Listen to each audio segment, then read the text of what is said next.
నమస్తే, welcome to Leo news. Bengaluru Yelahanka palace నుంచి నిన్న తాడేపల్లికి చేరుకున్నారు జగన్మోహన్ రెడ్డి. అయితే ఆయన మరి నెల్లూరు వెళ్ళి అక్కడ జైల్లో ఉన్నటువంటి పిన్నెల్లి రామకృష్ణారెడ్డిని కలవబోతున్నారు అని వార్తలు అయితే వస్తున్నాయి. మరి ఆయన ఎప్పుడు కలిసే అవకాశం ఉంది? అలాగే ఆంధ్రప్రదేశ్లో ఎలక్షన్స్కి ముందు అంటే పిన్నెల్లి ఈవీఎంని పగలగొట్టక ముందు కూడా మరి ఆయన వెళ్ళి జగన్మోహన్ రెడ్డిని కలిశారని, అప్పటికే ఆయన ఈవీఎంని పగలగొట్టిన విషయం జగన్మోహన్ రెడ్డికి చెప్పారని కూడా అప్పట్లో వార్తలు విన్నాం. మరి ఇప్పుడు ఆయన అరెస్ట్ అయిన తర్వాత ఇప్పుడు జైల్లో ఉన్న టైంలో జగన్మోహన్ రెడ్డి వెళ్ళి ఆయన్ని ఎందుకు కలుస్తున్నారు? ఆయన కలవడం కోసమే ఆయన బెంగళూరు నుంచి మరి విజయవాడ రావడం జరిగిందా? ఇలాంటి విషయాలన్నీ కూడా తెలుసుకునే ప్రయత్నం చేద్దాం. మనతో ఉన్నారు senior political journalist doctor Durga Vadlamani గారు. నమస్కారం మేడం. నమస్తే అండి. సో జగన్మోహన్ రెడ్డి నిన్న తాడేపల్లికి చేరుకోవడం జరిగింది బెంగళూరు నుంచి. అయితే ఆయన పాదయాత్ర ఉంటుందా, మరి ఆయన కార్యాచరణ ఎలా ఉండబోతుంది, అసలు ఏం చేయబోతున్నారు అనుకుంటున్న టైంలో ఆయన వెళ్ళి పిన్నెల్లి రామకృష్ణారెడ్డిని నెల్లూరు సెంట్రల్ జైల్లో కలవబోతున్నారు అంటున్నారు. సో ఎలా ఉండబోతుంది, వాళ్ళిద్దరి మధ్య ఏం జరిగే అవకాశం ఉంది, మళ్ళీ ఏదైనా పెద్ద ప్లాన్ ఏమైనా ఉండబోతుందంటారా? మరి ఏం చెప్తారు? మరి దేవుడి స్క్రిప్ట్ అదేనేమో మనకు తెలియదండి. పెద్ద స్క్రిప్ట్ మరి అంటే పెద్ద స్క్రిప్ట్ అయిపోయింది. అంటే ఈయన ఓడిపోవటమే పెద్ద స్క్రిప్ట్ కదా. దేవుడిచ్చిన పెద్ద స్క్రిప్ట్ జగన్మోహన్ రెడ్డిని ఓడించటం, అది అయిపోయింది. ఇప్పుడు మరి నెక్స్ట్ స్క్రిప్ట్ ఏంటి అంటే, మీరు చెప్పినట్టుగా యలహంక నుంచి ఆయన వచ్చారు ప్యాలెస్ నుంచి. 9 రోజులు పర్యటన ముగించుకుని మొత్తానికి పులివెందులు వెళ్ళారు. పులివెందుల నుంచి యలహంక వెళ్ళారు. డీకే శివకుమార్ని కలిశారన్నారు, కాంగ్రెస్లో విలీనం అన్నారు. ఇప్పుడు 8వ తారీఖు అయింది 75వ పుట్టినరోజు. ఎవరిది? మన రాజశేఖర రెడ్డి గారిది. సో అది మళ్ళీ అక్కడ ఇడుపులపాయలో అది జరుగుతుంది. మరి దానికి ఆయన వెళ్తారా, చెల్లెల్ని కలుస్తారా? ఎందుకంటే చెల్లెలు పెద్ద ఎత్తున చేయాలనుకుంటుంది ఆవిడ. తండ్రి గారి 75వ ఇది అంటే మనం చెప్తాం కదా, 75 ఏళ్ళకి చేస్తారు మన సంప్రదాయంలో. కాబట్టి అదొకటి ఉంది అక్కడ. ఇప్పుడు ఈలోగా ఆయన ఈ 2-3 రోజులు ఆయన షెడ్యూల్లో మనకేం కనిపించిందంటే, ఈయన నెల్లూరు వెళ్ళి పిన్నెల్లిని కలుస్తున్నారు.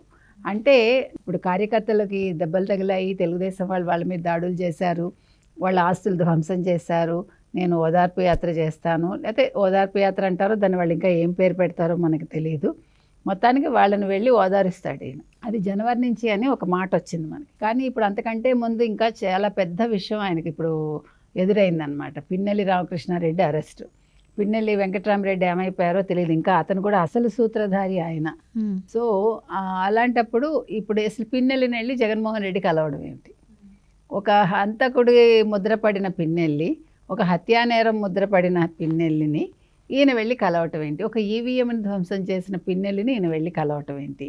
మీరు చెప్పేట్టుగా గతంలో ఎన్నికల ముందు ఈ ఫుటేజ్ ఎప్పుడైతే బయటకు వచ్చిందో పిన్నెల్లి రామకృష్ణారెడ్డిది ఈవీఎం ధ్వంసం చేయటం అనేది వచ్చినప్పుడు, ఈయన అంతకుముందే ఇది జగన్మోహన్ రెడ్డి గారికి తెలుసు. ఆ రోజు రాత్రి గోడ దూకెళ్ళి పారిపోయి కలిశాడు చూడండి ఆయన అరెస్ట్ చేస్తారన్నప్పుడు. ఆ 144 సెక్షన్ ఉండగానే మాచర్ల నుంచి గోడ దూకి వెనకాల పెరటి గోడ దూకి ఆయన వెళ్ళి జగన్మోహన్ రెడ్డిని కలిసి వచ్చారు. ఆ తర్వాతే హైదరాబాద్కి పరిగెట్టాడు, ఆయన లాయర్లను కలిశాడని మనకు న్యూస్ వచ్చింది. కాబట్టి ఆ రోజు జగన్మోహన్ రెడ్డి హస్తం ఉంది. ఈరోజు అంటే ఇప్పుడు ఇవన్నీ కూడా జగన్మోహన్ రెడ్డి కన్సర్నల్లో జరిగాయని మనం నమ్మాలా? సో జగన్మోహన్ రెడ్డి కూడా ఇందులో శిక్షార్హుడా ఆయన? ఇవన్నీ కూడా ఆలోచించాలండి పోలీసులు. ఎందుకంటే ఒక నిందితుడిని వెళ్ళి నువ్వు కలుస్తున్నావంటే, ఒక మాజీ ముఖ్యమంత్రిగా ఉండి నువ్వు ఇది ఏ కోణంలోంచి చూడాలి ప్రజలు? ఇది చాలా ముఖ్యమైన విషయం. ఇప్పుడు అసలు రాగానే ముందు అసలు నువ్వు అసలు యలహంక నుంచి ఎందుకు వచ్చావు పిన్నెల్లిని కలవడానిక? నిన్నటి వరకు హిమాలయాలకు వెళ్ళిపోవాలా, ఏం చెయ్యాలి, అసలు పార్టీని వదిలేయాలా, సన్యాసం తీసుకోవాలని ఆలోచించిన వాడు ఆల్ ఆఫ్ ఏ సడన్ ఆయన టూర్ మానుకుని రెస్ట్ తీసుకుందాం అనుకుని కార్యకర్తలను కూడా పట్టించుకోకుండా, పార్టీని కూడా పట్టించుకోకుండా, పార్టీ పెద్దలను పట్టించుకోకుండా హ్యాపీగా యలహంక ప్యాలెస్లో ఉన్న వ్యక్తి ఎందుకు వచ్చాడు ఆయన తాడేపల్లికి వచ్చి ఎందుకు నెల్లూరు వెళ్తాడు ఆయన? ఇవన్నీ కూడా ప్రజలు గమనించాల్సిన అంశాలు. ఎందుకంటే పిన్నెల్లితోటి ఈయనకి ఏం లావాదేవీలు ఉన్నాయి, పిన్నెల్లితోటి ఈయనకి మరి ఎటువంటి చీకటి రహస్య ఒప్పందాలు ఉన్నాయి, ఇవన్నీ ప్రతి ఒక్కళ్ళు ఆలోచిస్తారు ఇప్పుడు. ఎందుకంటే ఈయన బినామీలు ఏమైనా ఉన్నాడు అతను, లేకపోతే ఈయనకు సంబంధించిన గుట్టుమట్లు ఏమైనా ఆయనకు తెలుసా? మీకు గుర్తుంటే జయలలిత విషయంలో శశికళని 2 సార్లు బయటకు పంపించింది ఆవిడ. మొదటిసారి పంపించినప్పుడు నేను మళ్ళీ తప్పు చేయను అని లెటర్ రాసి ఆవిడ జయా టీవీలోనే శశికళ లెటర్ రాసి జయా టీవీలో దాన్ని ప్రసారం చేసి అప్పుడు ఈవిడ రానిచ్చింది. రానిచ్చాక 108 రోజులు కరెక్ట్గా 108వ రోజుకి రానిచ్చింది. మళ్ళీ రెండోసారి వచ్చాక కూడా తప్పు చేసింది ఆవిడ. యాక్చువల్గా జయలలిత చనిపోవటానికి శశికళే కారణం అని అపవాదం ఉంది కదండి. ఇంకా దాని మీద మరి ఎవరు ఏమీ పట్టించుకోలేదు, ముందుకు వెళ్ళలేదు. అంటే పోలీసులకు ఎవరు కంప్లైంట్ ఇవ్వలేదు, దాని మీద ఎటువంటి చర్యలు తీసుకోలేదు. అలాగా ఇప్పుడు మరి ఈయన గుట్టుమాటలు ఇప్పుడు శశికళకి జయలలిత తెలిసినట్టుగా ఈయన గుట్టుమాటలు ఏమన్నా పిన్నెల్లికి తెలుసా? అది కూడా ఆలోచించాలి ఆ కోణంలోంచి కూడా. లేకపోతే ఏంటండి, గతంలోనేమో ఓదార్పు యాత్ర చేసిన పెద్ద మనిషి ఇప్పుడు రాగానే ముందు కార్యకర్తలతోటి, తర్వాత మాజీ మంత్రులతోటి, మాజీ ఎమ్మెల్యేలతోటి, ప్రెజెంట్ ఎమ్మెల్యేలతోటి, ఎంపీలతోటి సమావేశం అవ్వాలి కదండి ఏం జరుగుతోంది అని. ఇప్పుడు ఇది అయ్యాక నెల్లూరు నుంచి వచ్చాక ఆయన శనివారం తర్వాత ఈ నెల్లాళ్ళు ఏం జరిగింది అనేది అప్పుడు తెలుసుకుంటాట. అంటే పాలన ఎలా ఉంది చంద్రబాబు నాయుడుది, తెలుగుదేశం కూటమిదని. అంటే ఏది ముఖ్యమో మీరు ఆలోచించండి. కార్యకర్తల్ని కలవటం ముఖ్యం కాదు, కార్యకర్తల్ని ఓదార్చడం ముఖ్యం కాదు. నిజంగా వాళ్ళ ఆస్తులు ధ్వంసం అయిపోయి ఉంటే ఇలా నోరు మూసి కూర్చుంటాడు ఎవడైనా? అంటే అది కూడా ఒక కట్టుకథే కదా.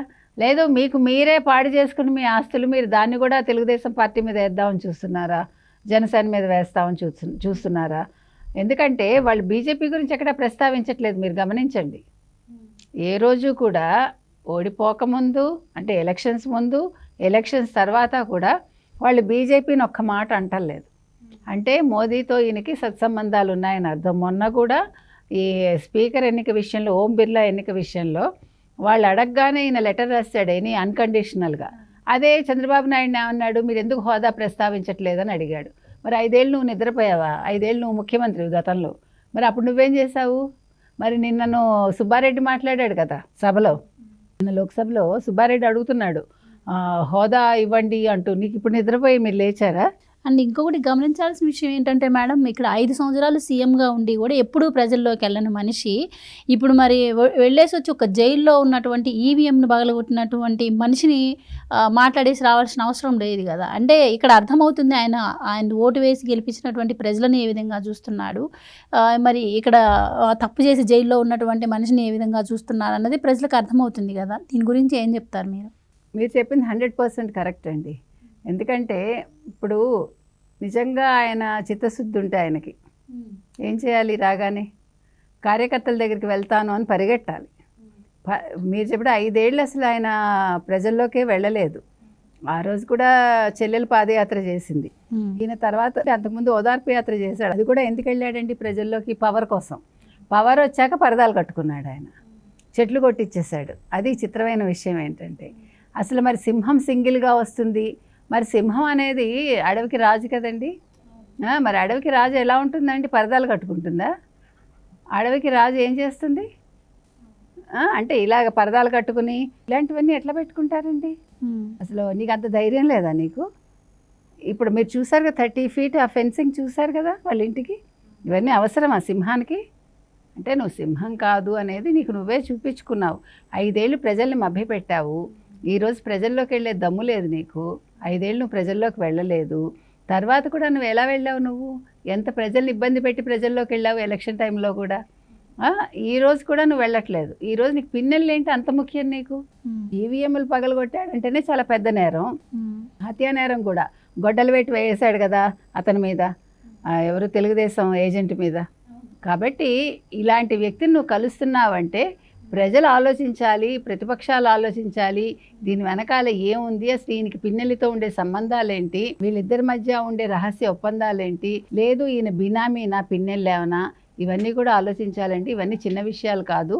కాబట్టి ఈరోజు జగన్మోహన్ రెడ్డి ప్రతి కదలిక మీద ఒక నిఘా పెట్టాల్సిన అవసరం అయితే ఎంతైనా ఉంది. Thank you sir. Thank you.